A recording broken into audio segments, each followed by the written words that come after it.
Hello everyone. आज हमारा 90 days के चैलेंज में आज हमारा चौथा दिन है, जो आज हम पढ़ेंगे झारखंड का ऐतिहासिक परिचय।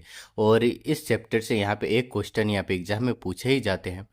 तो सबसे पहले आते हैं, झाड़ियों एवं वनों की बहुलता के कारण इस राज्य का नाम झारखंड पड़ा है। झारखंड का शाब्दिक अर्थ है वन प्रदेश। विभिन्न कालों में झारखंड प्रदेश को विभिन्न नामों से जाना जाता था। अब यहाँ पे जान लेते काल और नामकरण जो है। ऐत्रेय ब्राह्मण में पुंड्र या पुंड कहा जाता था। अथर्ववेद में व्रात्य प्रदेश से संबोधित किया गया है। समुद्रगुप्त का प्रयाग परिस्थिति में मुरंड कहा गया है। भगवत पुराण में किकट प्रदेश कहा गया है। महाभारत दिग्विजय पर में पुंडरीक या पशुभूमि या करखंड या अरखंड कहा गया है।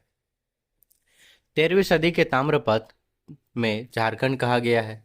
तारीख ए फिरोज शाही या तारीख ए बांग्ला में झारखंड कहा गया है।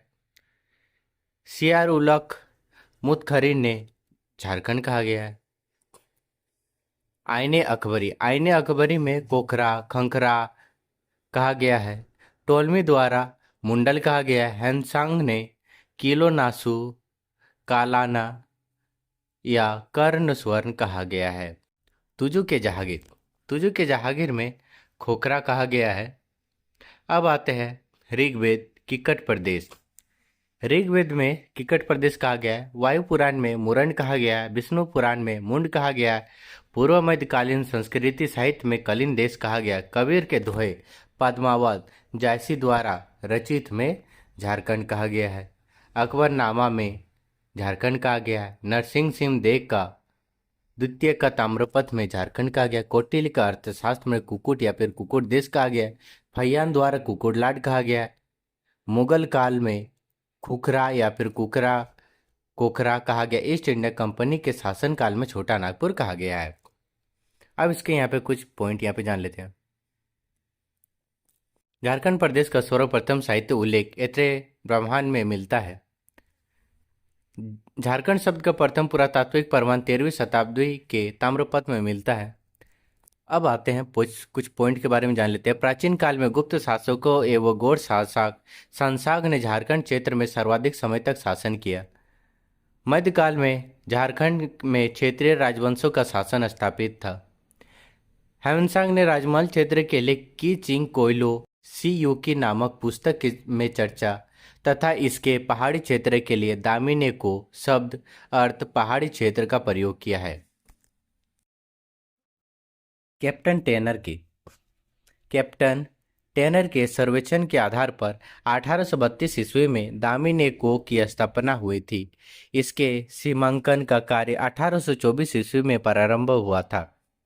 प्राचीन काल में संथाल परगना क्षेत्र को नरीखंड तथा बाद में कांखजोल व जंगलतरी नाम से संबोधित किया गया है। मध्यकाल में रांची को कोखरा नाम से संबोधित किया जाता था, जिसे बाद में क्रमशः चूटिया नागपुर J.H. हेविट द्वारा नामकरण छोटा नागपुर तथा छोटा नागपुर कहा जाने लगा। 1834 ईस्वी में दक्षिण पश्चिमी फ्रंटियर एजेंसी की स्थापना के बाद इस एजेंसी का मुख्यालय बिल किशनगंज या किशनपुर के नाम से जाना जाता था, जिसे बाद में रांची के नाम से जाना गया। वर्तमान धनबाद को पूर्व में मानभूम के नाम से जाना जाता था। टोलमी में खरसावा के लिए कर्तन्य शब्द का प्रयोग किया गया है। मेगास्थनीज ने कीचुंग क्षेत्र की जनजाति को मोदो क्रेब्रोगोई के नाम से संबोधित किया है। अब आते हैं झारखंड में आदिवासी का प्रवेश।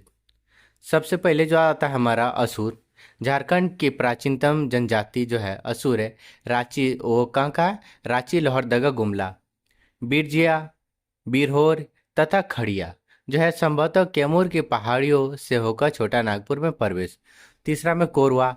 चौथा में हमारा मुंडा, उड़ाव और हो। मुंडाओं ने नागवंश की स्थापना में योगदान दिया था। उड़ाव झारखंड में राजमहल तथा पलामू नामक दो शाखाओं में बसे थे। चेरो खरवार। 1000 ईस्वी पूर्व तक चेरो खरवारों एवं संथालों को छोड़कर झारखंड में पाई जाने वाली सभी जनजातियां छोटा नागपुर क्षेत्र में बस चुकी थी।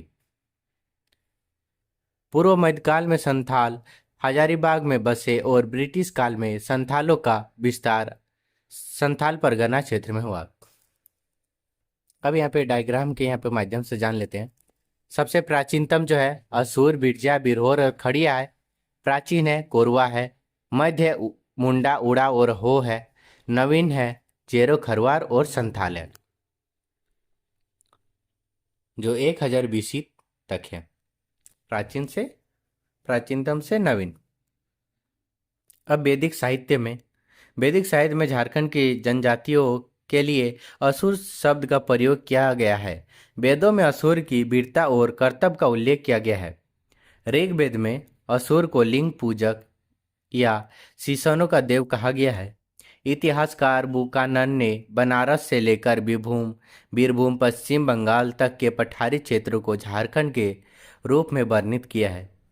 भारत महाभारत काल में झारखंड बृहद्रसवंशी सम्राट जरासंध के अधिकार क्षेत्र में था। जनजातियों की अधिकता के कारण झारखंड को करखंड भी कहा जाता है।